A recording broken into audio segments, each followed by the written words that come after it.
Hello, welcome to our April marketing assistance video. This is just a chance where I get to do a deeper dive into a agriculture or grain marketing topic. I am Erin Parks of Parks Ag Solutions, and this video is going to be more on the grain marketing side as far as average price contracts go. If you didn't know, my background before coming over into crop insurance was I was a grain originator up until 2015 and was a grain originator when these contracts came out.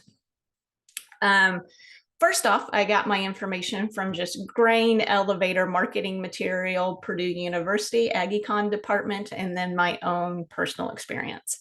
So average price contracts can be found in large and small elevators and as well as some co-ops. It was one of the first new generations of grain marketing contracts that came out there. Anywhere from 2000 to 2005, depending on which grain marketing company or which grain elevator you were working with.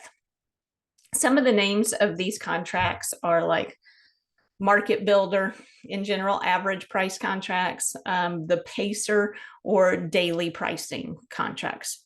The whole point is to do automated pre-harvest marketing, usually during a specific window. And those windows usually have price or seasonal historical friendliness to them.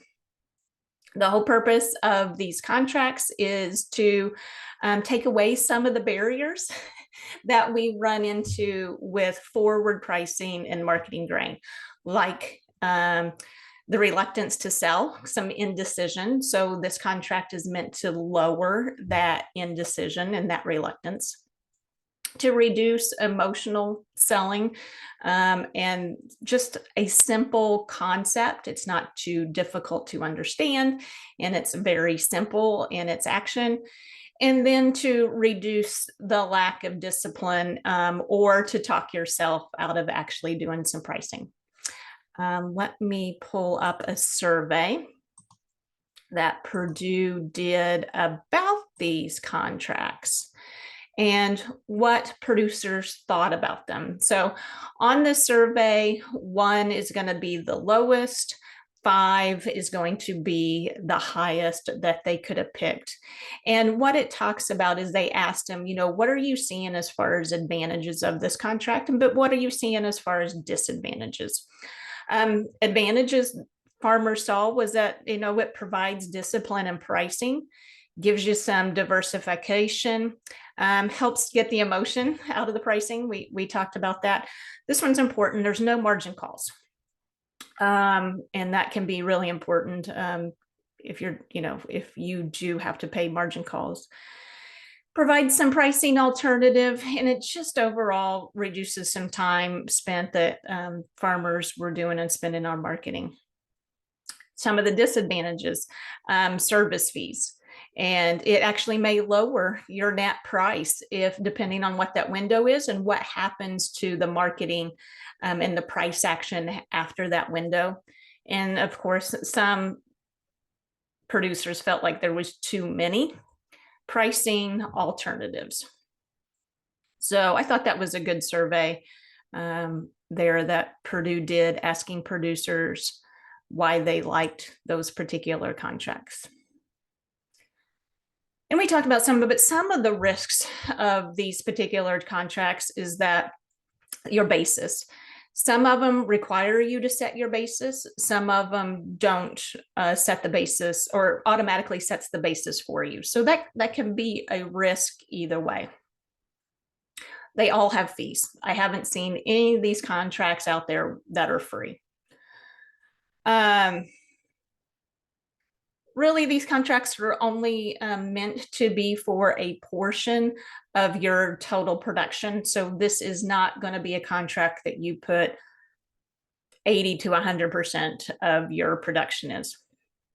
Some of the contracts out there may have like specific payment times or may have specific delivery times that you would want to be aware of. Now, why do I like them, especially in a market like this, is that it gets you forward pricing. With this market right now, it's hard to get excited about forward pricing, and these type of contracts get you started, and it's easy. It's kind of like you put it in there and you kind of forget about it.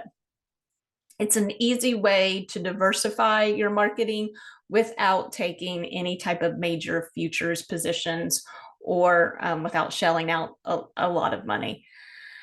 And it establishes a benchmark. So it gives you kind of a starting point or to compare of what the marketing that you do on your own. Is that higher than this average price or is it lower than the average price? I also like them in slow moving markets, which is kind of where we're at right now, though. Don't get me wrong. The last couple of weeks, we've had some volatility, but we haven't seen that at all yet this spring. And that may change this summer. This is a good way to continue to sell, even when you don't really feel like it, in a stagnant market when there's not a lot of exciting things going on. So I would talk to your local grain buyer who you usually sell your grain to see if they offer contracts like this. If you would like to have a further conversation about this or really any other grain marketing topic, I'd be happy to have a conversation with you. All right, thank you for watching.